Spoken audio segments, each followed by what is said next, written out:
왕은 자기 마음대로 행하며 스스로 높여 모든 신보다 크다 하며 비상한 말로 신들의 신을 대적하며 형통하게를 분노하심이 그칠 때까지 하리니 이는 그 작정된 일을 반드시 이루실 것임이라.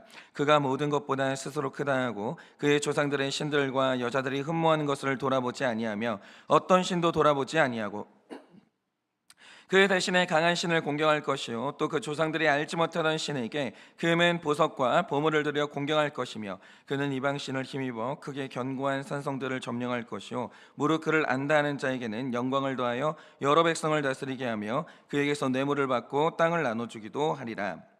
마지막 때에 남방왕이 그와 힘을 겨룰 것이나 북방왕이 병과 마병과 많은 배로 회오리처럼 그에게로 마주와서 그 여러 나라에 침공하여 물이 넘침같이 진행할 것이요 그가 또 영화로운 땅에 들어갈 것이요 많은 나라를 패망하게 할 것이나 오직 에돔과 모압과 암몬 자손의 지도자들은 그의 손에서 벗어나리라.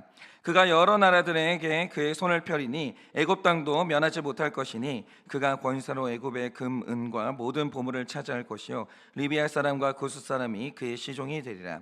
그러나 동북에서부터 소문이 이르러 그를 번민하게 하므로 그가 분노하여 나가서 많은 무리를 다 죽이며 멸망시키고자 할 것이요 그가 장막 궁전을 바다와 영화롭고 거룩한 산 사이에 세울 것이나 그의 종말이 이르니 도와줄 자가 없으리라.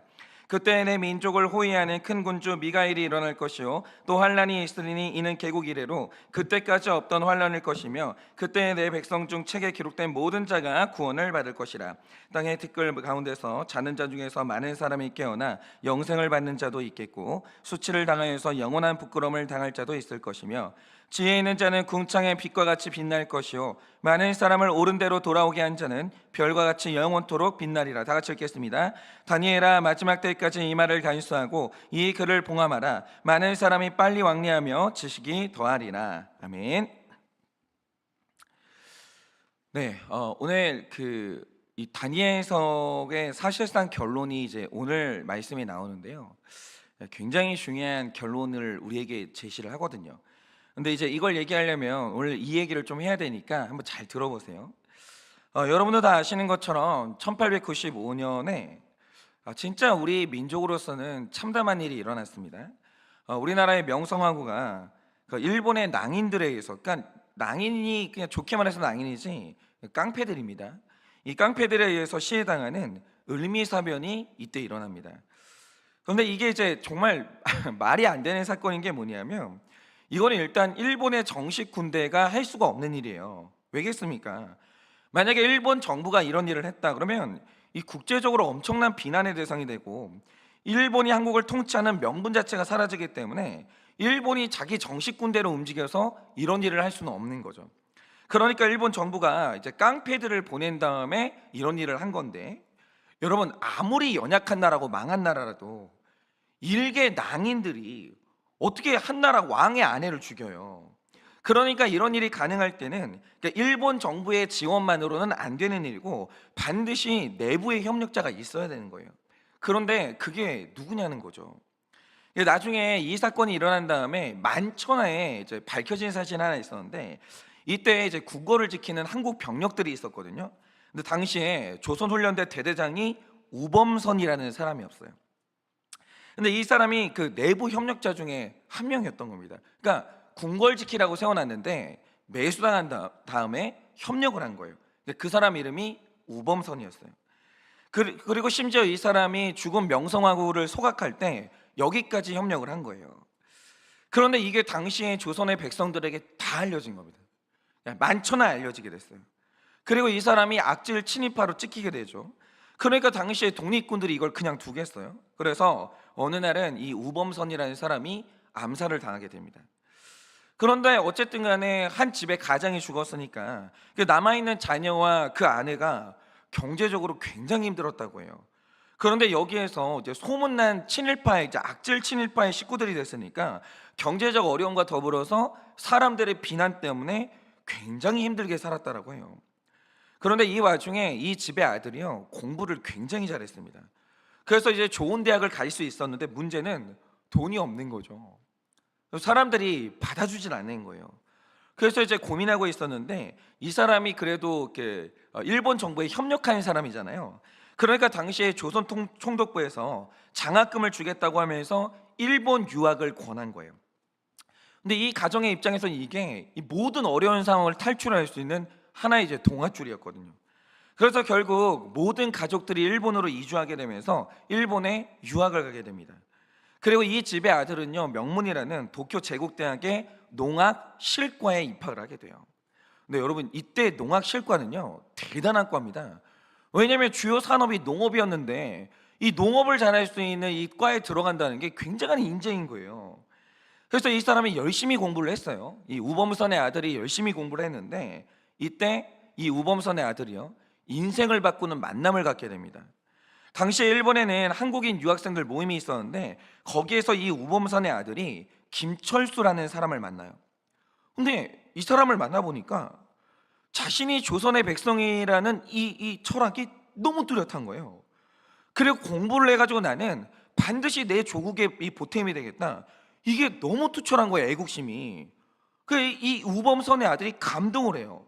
그래서 열심히 둘이 이제 대화를 했는데 대화 중에 이 김철수라는 사람이 당신 아버지는 누굽니까? 물어봐요. 그래서 이 아들이 우리 아버지가 우범선이다 이렇게 얘기를 하는데 당시에 이 이름은 조선 사람이면 모르는 사람이 없는 이름이고 이 민족의 원수 여기는 이름이기 때문에 김철수라는 사람이 이 이름을 듣고는 이 우범선의 아들을 굉장히 꾸짖어요. 그러니까 뭘 꾸짖냐면, 아니 아버지가 이렇게 조국에 큰 상처를 줬는데 어떻게 아들이 되어서 이렇게 아무렇지도 않게 살 수 있냐. 그리고 이제 아버지의 죄를 당신이 속죄해야 된다 이러면서 두 가지를 당부하게 되는데, 첫째는 일평생 어떤 일이 있어도 한국인의 이름을 포기하지 마라. 당신은 한국인의 이름으로 살아라 이렇게 얘기했고, 두 번째는 공부를 열심히 해서 언젠가는 그 지식을 가지고 조국에서 일해야만 한다. 이 두 가지를 말하게 되는 거예요. 그런데 이 우범선의 아들이요, 이 두 가지를 평생 잊지 않아요. 평생 잊어버리지 않아요. 그리고 열심히 공부를 한 끝에 드디어 박사학위를 받게 되거든요. 근데 이 박사학위가요 정말 뛰어났던 세계적인 이제 박사학위였어요. 그럼 이 논문이 뭐냐, 이 사람이 어느 날 배추랑, 이게 거의 시초인데 전 세계에서 거의 시초인데, 배추랑 흑겨자를 이렇게 배합해 가지고 갓김치의 갓을 만드는 데 성공을 해요. 그걸 이 사람이 만드는 거예요. 지금 생각만 해도 이게 너무 침이 고이는데, 이 갓김치 이게 갓을 만드는 사람이 이 사람이 만든 거예요. 그런데 이 논문의 결과가 얼마나 뛰어났냐면, 이게요 서로 종류가 다른 종을 배합해서 더 좋은 종을 만들 수 있다는 이 종의 합성 이론의 기초가 될 만큼 세계적으로 주목받는 이게 논문이 되는 거예요. 그런데 이렇게 되면 일본이 그냥 놔두겠어요? 이 완전 대단한 인재인데. 그래서 일본에서는 바로 귀환을 시킨 다음에 고위직으로 올리거든요. 그런데 일본이 끝내 이런 인재를 자기네 고위직으로 올리지를 못해요. 이유가 뭐냐, 이 사람의 학계에 세계적인 논문을 발표할 때 일본 이름으로 발표를 안 해요. 만약에 이름만 일본 이름으로 발표를 했으면 이 사람 고위직으로 올라가요. 정식 일본 사람이 되는 거예요. 근데 이 사람이 끝까지 일본인의 이름을 쓰지 않아요. 이 논문을 세계에 발표할 때 한국인의 성, 우씨라는 한국인의 성을 가지고 이 논문을 발표해요. 그러니까 일본의 입장에서는요, 이걸 고집하는 한 일본의 고위직을 줄 수가 없었던 거예요. 그러니까 이거를 포기한 거죠, 이 사람이. 그러나 이제 업적이 너무 뛰어나니까 이제 이 사람이 그러니까 일반 기업에 들어가서 진짜 부자로 살 수 있었어요. 그런데 이제 조국이 해방을 맞이하고 완전히 이게 망한 나라에서 조국에서 이제 부름이 와요. 우리나라를 도와달라고. 그러니까 이 사람이요 지체 없이 귀국을 하게 됩니다.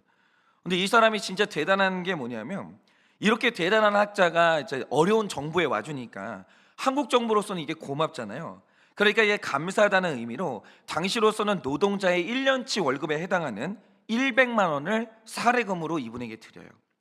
근데 이 사람이 이 돈을 어디에 쓰냐면 식물에 우량종자 씨를 사는데 전액을 다 써요. 그걸 가슴에 품고 조국으로 들어와요. 그리고 이제 열심히 일을 하려고 하는데 2년 만에 6.25가 터집니다. 그럼 이제 안전을 위해서 일본으로 돌아갈 수 있잖아요. 얼마나 이제 피신시킬 수 있었거든요, 정부에서. 그런데 이 사람이 그 난리통에 한국에 계속 남아요. 그리고 우량종자 개발을 계속합니다. 그리고 결국 우리 나라의 끝까지 남아가지고 지금까지 우리를 먹여 살리는 엄청난 성과를 거두게 되는데, 여러분들은 이분이 얼마나 고마움을지를 몰라요. 여러분, 원래 지금 그 우리나라 배추라는 게요, 지금처럼 우리나라 배추 엄청 통통하잖아요. 이거 어른도 하나 들기 되게 힘들거든요. 근데 이게 원래 우리나라 배추가 그런 배추가 아니었어요. 원래 우리나라에서 나던 배추는 되게 빈약하고 맛이 없는 배추였거든요. 그런데 이 우범선의 아들, 이 친일파의 아들이 연구를 거듭한 끝에 결구배추라는 우량 품종을 개발하게 되는데, 이게 지금도 우리가 먹고 있는 그 배추예요. 결구배추. 그리고 이후로 다양한 채소의 우량 종자를 개발하게 되는데, 그러면서 우리 민족으로서는 역사상 처음으로 일본으로부터 종자의 독립을 선언해요. 더 이상 의존하지 않고 우리나라, 우리 민족의 이 농산물이요, 전 세계에서 가장 맛있고 가장 좋은 종자를 이루게 되는데, 이게 이 친일파의 아들이 한 그 업적이에요. 근데 이게 얼마나 대단한 성과예요. 그래서 한국 정부가 이분에게 대한민국 문화포장이라는 훈장을 수여하는데, 이게 우리나라 역사상 두 번째로 받은 훈장이에요. 근데 이때 이분이 이 훈장을요, 병상에 누워서 받았거든요. 근데 이분이 그 포상을 받을 때, 훈장을 받을 때, 내가 마침내 그 아버지의 죄를 속죄했다고, 내가 마침내 우리 동포들한테 인정받았다라고 하면서 굉장히 감격했다고 해요. 그런데 이분이 누구냐면, 이분이 대한민국 농학의 아버지이신 우장춘 박사님이에요. 이분이 우장춘 박사님이에요. 근데 제가 이 긴 이야기를 왜 드리냐, 여러분 생각을 해보세요. 이 우장춘 박사님 입장에서는 자기 아버지가 살아왔던 이 일대기를 객관적으로 다 봤어요. 그리고 나서 아버지의 삶을 보고 나서 이분이 선택한 길이 있었다는 거죠. 그런데 그 길이 옳았냐 틀렸냐라고 하면 그 길이 옳았던 거예요. 그러니까 제가 이 긴 이야기를 왜 드리냐면, 지금 다니엘이 10장으로 들어온 순간부터 하나님이 다니엘에게 계속되는 환상을 보여주세요. 그런데 이 환상의 내용이 뭐였습니까? 힘에 관한 환상이에요. 정말 계속해서 힘 좋은 사람들이 나타나요. 그런데 하나님이 다니엘에게 보여주시는 건 뭐예요? 이 힘의 결론이 뭐냐라는 거예요. 이 통찰력을 가지라는 거죠. 여러분, 우리가 이 환상의 내용을 잊으면 안 되는데, 어느 날 온 세상을 다 뒤집어 삼킬 것 같았던 바벨론 제국이 일어나요. 그리고 그 제국의 정점에 느부갓네살이 서게 됩니다. 근데 여러분 한번 생각을 해보세요. 여러분이 살면서 만났던 권력자 중에서 가장 높은 지위에 있었던 권력자가 누구예요? 여러분 어떤 권력자 만나보셨어요? 제가 학부 시절에 지금도 잊지 못하는 게, 기독교 방송국이죠, 이 CBS가 그때 개국이 몇 주년인지 모르겠는데 굉장한 축제를 한 적이 있었어요. 그런데 그날 그 자리에 대통령의 영부인이 오신 거예요. 그래서 이제 행사장에 제 입장을 한, 저는 이제 신학생이었으니까 학교가 초청을 받은 거예요. 그래가지고 이제 입장을 하는데, 와 진짜 엄청, 그러니까 대통령 경호는 외모 보고 뽑나 봐요. 포마드로 2대8로 쫙 가른 다음에 진짜 양복이 너무 멋있어요. 몸이 좋으니까 양복도 되게 좋은 걸 입어요. 그 멋도 있고. 그런데 이렇게 카리스마 있는 경호원들이 몸수색을 다 해요. 그 검색대를 통과해야 됩니다. 그래 입장한 다음에는 아무데나 못 앉아요. 지정석에 앉아야 되는데 가만히 기다리고 있으니까 진행자가 영부인이 입장하십니다 이렇게 멘트를 하는 거예요. 그러니까 음악이 울려 퍼지면서 경호원들의 호의를 받는 영부인께서 입장을 하셨어요. 야, 이 권력이라는 게요, 사람을 압도하는 카리스마가 있는 거예요. 그냥 등장을 안 해요. 영부인이 입장할 때는 정부 요직, 그러니까 요직에 있는 사람이 다 기립해요. 다. 근데 이분이 권력자는 아니잖아요. 이 권력자의 아닐 뿐인데도 카리스마가 어마어마해요. 그 주변을 경호원들이 다 지키고 있는 거예요. 그 광경 자체가 압도적이에요. 그런데 여러분, 이런 제국에 절대 왕권의 권력자는 도대체 그 카리스마가 얼마나 대단하겠어요. 정말 이런 사람들이 금으로 치장을 하고 시중들에게 둘러싸여서 등장을 하면요, 아, 저 신이구나, 진짜 그런 생각 들어요. 아, 저건 신이다, 저 신이에요. 얼마나 대단해 보이는지. 그런데 감히 누가 그 절대 권력에 대항을 하겠어요? 누가 그 힘을 꺾어요? 저 같은 서민은요, 감히 그런 거는 상상도 못해요. 신인데 어떻게 그걸 꺾어요? 그런데 이 역사의 놀라움이 뭐냐? 신처럼 보이는 바벨론, 이제 영원할 것 같았던 느부갓네살이 있죠. 그게 어느 날 페르시아라는 신흥 세력에게 똑 하고 꺾여요. 근데 꺾인 다음에는 흔적도 없이 사라져요. 흔적이 없어요. 그러니까 승자는 약자의 역사를 다 지워버리는 거예요. 싹 지워버리는 거예요. 무슨 지우개 지우듯이 싹 지워버리는 거예요. 그리고 먼지처럼 사라져요. 그 일가족까지 다 사라지는 거예요. 그래서 이제는 페르시아가 영원할까 생각하니까 그거보다 더 대단한 알렉산더가 등장하더니 전 세계를 제패하기 시작하는데, 여러분, 이 사람이 처음에는 그리스 전역을 제패해요. 그 다음에 수아시아로 진격한 다음에 터키를 정복합니다. 투르키아를 정복하는 거죠. 그리고 이제 중동으로 온 다음에는 이집트, 페르시아, 바벨론을 꺾어버리고 급기야는 인도 서북부를 먹어버려요. 그런데 한 나라의 왕이 이 정도 되면요, 웬만한 귀족도 자기 왕을 못 만나요. 엄청난 권세예요. 엄청난 권세. 살아있는 신의 자리에 또 오르게 되는 거예요. 근데 그 왕도 죽어요. 매독으로 죽었는지 말라리아로 죽었는지는 모르겠는데 보이지 않는 균에 의해서 죽어요. 그리고 또 사라지는 거예요. 그리고 그 대단했던 로마 제국이 일어나게 되는데 이것도 이제 4개 나라로 쪼개지는데, 이거는 또 로마 제국에 의해서 이제 그 정복을 당하는 거죠. 그러니까 오늘 말씀 36절에서 45절까지 말씀이 이걸 마지막으로 보여주는 거예요. 이 힘의 마지막, 이 파워, 이 힘의 게임의 마지막을 계속 보여주는 거예요. 그런데 하나님이 다니엘에게 이 환상들을 계속 보여주실 때 말씀하시고자 하는 메시지가 뭐겠습니까? 이 힘이라는 거 있잖아요. 이 힘이라는 건 대단한 거예요. 이게 당장은 지형을 바꾼다고요. 한 사람의 인생을 바꿔요. 근데 이 힘이 영원할 것 같아도, 이게 굉장한 것 같아도 전부 다 힘은 끝나는 날이 있다는 거예요. 그래, 그 세력이 끝나는 날 마침내는 비참하게 끝나는데 마치 가루가 되는 것처럼 흔적도 없이 사라지는 거예요. 그러니까 힘이라는 것의 본질을 보여주시는 거예요. 그런데 여러분, 우리가 역사에서 본 게 뭡니까? 그게 다 현실로 일어나는 거예요. 다 현실로 일어나는 거예요. 여러분이 좀 보세요. 평생 황금빛으로 빛날 것 같았던 그 피라미드를 지었던 그 엄청난 이집트 있잖아요. 그건 보통 국력으로 안 되는 거거든요. 그러니까 유현준 교수님 같은 경우에는 그 사회가 얼마나 높은 건축물을 건축할 수 있냐에 따라서 그 사회의 힘을 이렇게 측정하곤 하는데 그 당시에 이 경제력이나 이 과학 기술로 피라미드를 못 만들어요. 근데 이집트가 독보적인 문명을 건설한 거죠. 근데 그 이집트 지금 어떻게 됐어요? 지금은 관광으로 겨우 먹고 사는 그냥 빈국이 됐어요. 가난한 나라. 그리고 그 대단한 페르시아와 바벨론이 지금은 이라크와 이란이라는 나라로 불리는데, 이 나라들이 지금 무슨 힘이 있어요? 가끔 무력으로 도발하는 것 말고는 국제사회에서 할 수 있는 게 없어요. 그리고 지금까지 세워진 나라 중에서 가장 견고한 나라는 로마가 어떻게 됐습니까? 로마는 완전히 사라졌어요. 그러니까 이탈리아랑 로마랑 무슨 상관이 있어요? 그냥 관광지가 됐어요. 과거의 로마의 영광은요, 이탈리아가 먹고 사는 관광 산업이 됐을 뿐이에요. 아무것도 안 남았어요. 아무것도 안 남았어요. 다 흙더미에 묻혔어요. 그러니 그러니까 하나님이 다니엘에게 이 모든 것을 다 보여주면서 결국 정말 말씀해 주시는 진짜 중요한 메시지가 뭔지 아십니까? 네가 인생의 방향을 결정해야 되는데, 사람은 언젠가는요 방향 결정해야 돼요. 언젠가 모든 사람은 다 내 인생의 방향을 결정해야 되는 날이 오는데 절대로 힘의 향배를 쫓지 말라는 거예요. 힘 따라가지 말라라는 거예요. 그런데 여러분, 우리가 인생을 살다 보면 반드시 한 번은 만나게 되는 종류의 사람들이 있는데, 지금 내가 있는 곳의 권력자가 누구냐, 도대체 떠오르는 태양은 누구냐, 이것에 안테나를 세운 사람들을 반드시 만나게 돼요.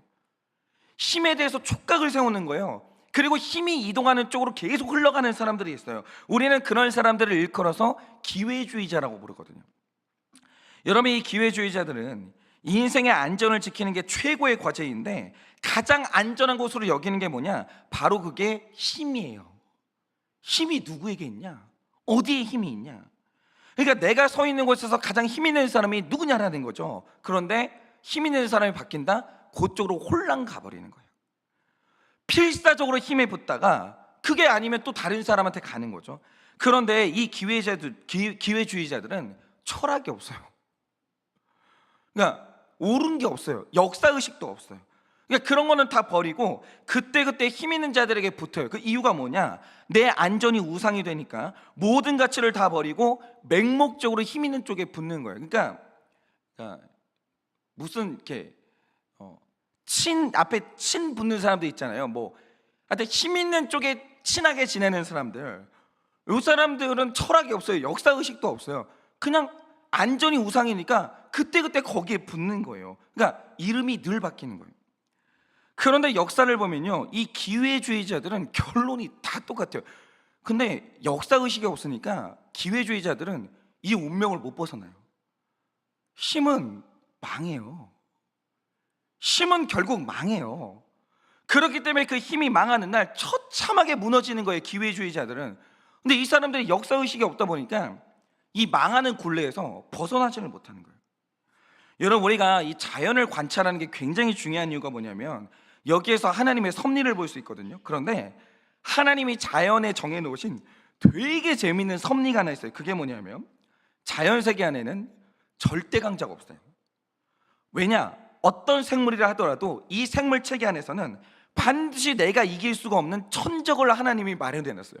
이거 되게 재밌어요. 한번 들어보세요. 예를 들어서 이제 뱀은요, 턱뼈가 굉장히 유연해요. 이게 엄청나게 벌어지거든요.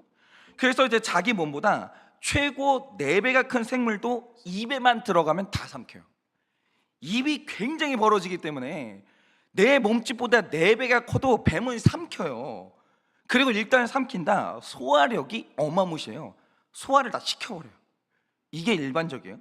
근데 이 뱀이 흥미로운 게 뭐냐면 뱀이 소화를 못 시키는 게 있어요. 지네를 소화를 못 시켜요. 이 지네 몸이 딱딱하잖아요. 이상한 게 뭐냐면 뱀이 지네를 소화를 못 시켜요. 그래서 만약에 뱀이 이 조그만한 지네를 삼킨다, 그날 죽는 날이에요. 왜 그러냐? 지네가 뱀의 뱃속에 들어가면 살아 있어요. 그리고 뱀의 장기를 뜯어먹기 시작해요. 그러다가 결국 뱀의 몸을 뚫고 나와버려요. 그러니까 뱀이 멧돼지도 집어 삼키는데 그 지네 삼키는 날 죽는 날이에요. 천적이거든요. 여러분, 이렇게 지네가 무서운데 지네가 천적이 있어요. 지네 천적이 뭔지 아세요? 놀랍게도 달팽이에요. 왜 그러냐? 달팽이 침이 왜 그런지 모르겠는데 지네의 몸에 붙는 순간 지네의 발이 뚝뚝 떨어져 나가기 시작해요. 몸이 분해돼요. 그러니까 여러분, 이게 힘이에요. 하나님이 딱 정해놓으신 바, 누구도 절대적인 파워를 못 갖게 하나님이 마련해 놓으신 거예요. 힘은 그런 거예요. 그러니까 여러분, 이 힘이라는 게 대단해 보이고 그게 영원할 것 같지만 하나님이 정해놓으신 아주 무서운 섭리가 뭐냐? 세상에 하나님이 절대 강자를 허락하신 적이 없어요. 그러니까 여러분들이 아무리 세다고 해도 결혼 반드시 해야 되는 이유가 뭐냐면, 결혼이 참 재밌는 게 뭐냐면 사람은 다 자기 천적을 배우자로 만나요. 여러분 경험하십니까? 내가 다 할 수 있는데 얼마 전에도 그랬어요. 그러니까 이렇게 목장에서 나눔을 하는데 이 지체가 자기는 마음 먹어서 못 해본 게 없다는 거예요. 근데 인생에서 처음으로 마음 먹었는데 안 되는 걸 만났대요. 그게 누구냐? 남편이래요. 그러니까 이 결혼이 굉장히 중요한 이유가 뭐냐면 하나님이 한 사람을 성화시킬 때 배우자를 통해서 성화시키거든요. 이게 왜냐? 배우자가 천적이에요. 못 이겨요. 여러분, 어떤 힘도 반드시 이 세상에는 천적이 존재하기 때문에 결국 쓰러져요. 그거는 섭리예요. 섭리예요. 힘은 하나님이 이유가 있어서 잠깐 쓰는 도구일 뿐이지 그게 내가 쫓아야 될 가치가 아니라는 거예요. 그거는 무너져요. 거기 서 있잖아요. 반드시 무너지는 겁니다. 그런데 우장춘 박사님의 일대기가 말해주는 게 뭡니까? 이 박사님이 어릴 때 아버지의 인생을 봤어요. 이 아버지가 역사의식이 없는 거예요. 이 아버지가 그래서 그때그때 힘이 있는 사람들에게 딱 붙는 거예요. 딱 붙어요. 그런데 이 아들이 아버지 일생을 본 게 뭐냐? 이 아버지가 힘을 줬다가 마지막에 비참하게 무너지는 거예요. 근데 아버지만 무너지냐? 자녀들 인생까지 똑같이 거기로 가는 거예요. 이 마지막에 권력의 허무함을 본 거예요. 이 우장춘 박사님. 그래서 이 우장춘 박사님이 나중에 선택한 게 뭐냐? 옳은 걸 쫓는 게 맞는 거야. 힘이 아니야. 옳은 걸 쫓아야 되는 거야. 이 우장춘 박사님이 그게 가슴에 딱 새겨지는 거야. 그런데 제가 이런 말씀을 드리면 누군가는 그런 말씀을 하시겠죠. 아니 목사님, 그럼 배신자는 다 벌 받습니까? 현실을 보면 이 기회주의자들이 끝까지 그 부자로 살다가 후손들도 부자로 사는 사람도 있던데, 그럼 이거 현실하고 안 맞는 거 아닙니까? 이러시는 분들이 있어요. 그거 너무 맞는 말씀이에요. 여러분, 이 세상에서 가장 강한 권력이 뭔지 아십니까? 그게 악이에요. 이 세상에 순수한 악을 이길 수 있는 힘이 없어요. 한 번 악이 맘먹고 순수해지잖아요. 아무도 못 이겨요. 아니, 수단 방법을 안 가리는데 어떻게 이길 거예요? 그거를 아무도 못 이기죠. 악한 사람이 수단 방법 안 가리잖아요. 부자 됩니다. 결국 부자 돼요. 악이 순수해져 가지고 수단 방법을 안 가리잖아요. 결국 권력 잡아요. 그렇게 되는 거죠. 그런데 여러분, 이 악은요, 절대 이길 수 없는 천적이 있어요. 그게 누구냐? 하나님이에요. 악은요, 하나님 만나는 날 다 멸망하는 거예요. 하나님이 친히 이 악에 천적되어 주시는 거예요. 절대로 못 이겨요. 악은 하나님 만나는 날, 그게 바로 심판이에요. 여러분이 11장 40절에서 45절을 보시면 결국 마지막에 이기는 게 누구냐? 악한 자 중에서 가장 악한 북방왕이 승리를 해요. 근데 이 북방왕은 역사적 존재가 아니에요. 여기까지 와서 이 북방왕은 순수한 악의 결정체, 이 상징을 말하거든요. 그래서 이 순수한 북방왕이요, 나중에 이깁니다. 다 제패를 해요. 악이 이기는 것처럼 보이죠. 그런데 12장으로 딱 넘어오면 그 북방왕을 삼켜버리는 큰 환란이 오거든요. 그런데 그 정체가 미가엘이에요. 근데 여러분, 미가엘이 누구예요? 하나님의 군대 장관이에요. 하나님이 악을 향해서 마지막에 군대 장관을 보내버리시는 거예요. 하나님이 친히 악에 천적되어 주시는 거예요. 어떻게 이길 거예요? 어떻게 이겨요? 그런데 미가엘이 몰고 오는 이 환란이 뭐냐? 그게 바로 악의 절대 천적이죠. 하나님이 이루시는 심판이에요. 심판의 날에 심판 앞에서 악은 절대로 자기 악행에 단 한순간도 숨기지 못해요. 악은 하나님의 심판 앞에서 자기가 저지른 죄를 사소한 것도 하나도 숨길 수 없어요. 모조리 다 심판받아요. 왜냐? 악은 숨기는 게 기본인데 하나님은 숨은 걸 다 찾아내시거든요. 악의 천적이 누구냐? 하나님이에요. 악은 본질이 어둠인데 이 어둠의 천적이 누구냐? 빛이에요. 어떻게 이길 거예요? 다 드러나고 다 처벌받는 거예요. 그래서 이 마지막에 가장 비참하게 되는 사람이 누구냐? 기회주의자들이에요. 매번 모든 이 가치를 버리고 힘에 빌붙는 이 기회주의자들은요, 이 마지막에 심판을 받고야 마는 겁니다. 여러분, 기회주의자는요, 하나님하고 상관이 없는 사람들이에요. 그 증거가 뭐냐? 여러분, 베드로가 예수님을 처음에 따랐을 때 왜 따랐습니까? 예수님이 예수님 쪽에 힘이 있어 보이니까 따랐어요. 그 증거가 뭐냐? 예수님이 힘없이 잡히시던 그날 베드로가 배신해요. 베드로가 배신합니다. 그러니까 처음에 베드로가 예수님을 따랐던 이유가 뭐냐? 이 예수가 병 고쳐요. 이 예수가 사람 마음을 알아요. 이 예수가 오병이어를 가지고 한 10,000명을 먹이는 거예요. 힘이 있어 보이거든요. 그래서 처음에 따랐어요. 그래서 하나님이 힘 없어 보이는 날, 예수님이 힘 없어 보이는 날 배신해요. 여러분, 이게 정말 중요한데요. 여러분, 예수님 왜 믿으세요? 여러분, 오늘 예수님을 왜 믿으세요? 만약에 하나님이 힘이 있어서 믿는다, 그럼 오늘 내 삶 가운데 하나님이 힘이 없어 보이는 날이 반드시 와요. 기도 응답이 안 돼요. 질병에 걸렸는데 치유를 안 해주세요. 내가 오늘도 경제적인 어려움을 겪는데 하나님이 그냥 그걸 버려두시는 거예요. 그날 힘 때문에 하나님을 따랐던 사람들은 힘의 향배를 바꿔요. 하나님을 갈아타는 거예요. 그게 기회주의자예요. 하나님은요, 힘 때문에 따르게 되면 어느 날 베드로처럼 하나님 배신하게 되는 거예요. 그런데 그가 어느 날 회개하고 다시 예수님을 따르게 됐거든요. 그러면 그날 따르게 됐던 이유가 달라져요. 여러분, 베드로가 두 번째 예수님을 따르게 될 때 왜 따랐습니까? 예수님이 옳다는 걸 알았기 때문에 따르게 된 거예요. 예수님을 힘 때문에 따르면 제자 못 돼요. 우리가 예수님을 따르는 이유는 뭐냐면 그가 옳기 때문이에요. 그런데 여기에서 옳다라는 건 도덕적인 옳고 그름을 말하는 게 아니라 뭐가 하나님의 뜻이냐 이걸 말하는 건데, 예수의 발걸음 안에 하나님의 뜻이 거기 있는 거예요. 그러니까 따르는 거지, 예수가 힘이 있어서 따르는 게 아니라는 거예요. 여러분, 세속 역사와 구속사 모두가 말해주는 게 뭡니까? 어떤 상황에서도 힘이 아니라 주 뜻을 따라야 되는 거예요. 하나님의 말씀이 어디에 있냐, 하나님의 오르심이 어디에 있냐, 그것 따라야 되는 거예요. 그러면 그게 멸망하지 않는 길이라는 거예요. 다니엘이요, 그걸 봤어요. 그리고 마지막 죽는 날까지 하나님의 오르심을 따랐어요. 그래서 그가 경험한 게 뭐냐, 마지막에 세상 나라가 다 무너지는데 이 다니엘이 거기에 그대로 서 있는 거예요. 그대로 서 있는 거예요. 이거 영적이에요. 이거 영적이에요. 여러분, 기회주의자들, 힘을 따르는 자들은요, 마지막에 가면 그 기반이 다 무너져요. 하나님의 나라에서 그가 설 데가 없는 거예요. 그런데 하나님의 백성은, 하나님의 오름을 끝까지 따랐던 하나님의 백성은 마지막 날에 그 육신이 무너져도 하나님 나라 한 복판에 그가 아주 도도하게 서 있는 거예요.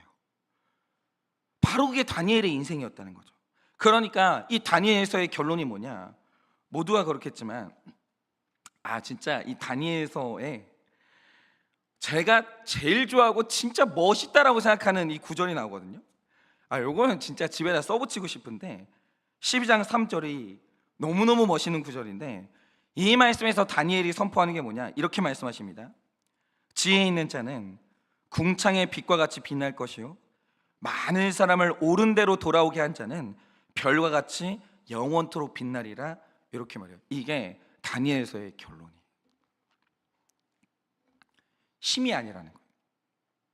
네 인생의 기반을, 네가 인생의 방향을 결정할 때 절대로 힘쫓지 말라는 거예요. 언제나 우리가 인생의 방향을 결정할 때 마지막 결정이 뭐냐, 옳은 데가 어디냐라는 거예요. 주 뜻이 어디 있냐라는 거예요. 그런데 거기를 쫓으면 반드시 약속하는 게 뭐냐, 많은 사람을 옳은 대로 돌아오게 한 자는 별과 같이 영원토록 빛나는, 영원토록 빛난다라는 거예요. 저는 이거 믿어요. 너무 멋있어. 진짜 난 진짜 성경 말씀 보면 나 이런 게 너무 멋있어요. 표현이 진짜 너무 멋있는 거예요. 그러니까 이런 거잖아요. 지혜 있는 자는 궁창의 빛과 같이 빛날 것이라고 할 때 그 지혜가 뭐예요? 힘은 절대 권력이 없다는 거예요. 절대적인 힘이 없다는 거예요. 그거 천적 만나는 날 지네가 달팽이를 못 이길지 누가 알았겠어요. 지네가 달팽이 만나는 날 팔다리가 뚝뚝 떨어지지, 그 기회주의자들은 어느 날 그냥 멸망하는 거예요. 제발 그 통찰력을 가지라는 거예요. 힘이 아니라는 거예요. 당장에 이게 빛나는 힘을 쫓지 말고 옳은 길, 주의 뜻을 쫓으라는 거죠. 더 구체적으로 말씀드리면 말씀을 따르라는 거예요. 어떤 경우에도 말씀이 쫓으면 당시에는 손해보는 것 같고 위험한 것 같지만, 우장춘 박사님을 보세요. 결국 별과 같이 영원토록 빛나는 건 옳은 길이에요. 주님 뜻이 어디에 있냐, 거기에 사는 길이 반드시 있습니다. 이걸 이상적인 소리니 애들 동안이 이런 말 하는 사람들이 딱 기회주의자예요. 그게 바로 기회주의자예요. 여러분, 그들이 추구하는 지혜 없는 길이 있죠. 그거 쳐다도 보시면 안 됩니다. 그거 반드시 망하는 길이에요. 반드시 망하는 길. 그 역사가 세속 역사까지 말해주는 거예요. 이걸 다니엘서는 우리에게 미리 보여줬고, 결국 선택은 각자가 하는 건데, 저는 이 길을 가렵니다. 어렵겠지만 가끔은 힘이 무서우니까 타협도 하겠지만 결국 여기로 가야죠. 이 귀한 메시지, 이 다니엘서의 마지막 메시지, 이거 잘 받으셔서 오늘 하루도 곧 망할 기회주의자의 길이 아니라 영원히 계속되는 진리의 길을 걸어서 별과 같이 영원토록 빛나는 여러분 인생 되시기를 예수님의 이름으로 축원합니다. 오늘 이제 수요일이니까 적용 질문 드립니다. 내 안에 기회주의자의 모습은 무엇입니까? 내 안에 기회주의자의 모습은 무엇입니까? 힘을 따라가다가 무너진 경험이 있으십니까? 힘을 따라가다가 무너진 경험이 있으십니까?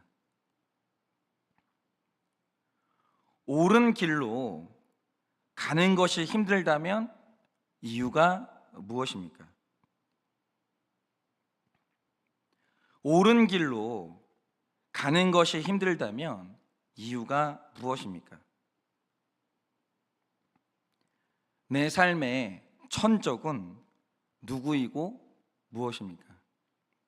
보통 배우자가 천적이실 텐데 어떤 의미에서 천적인가요?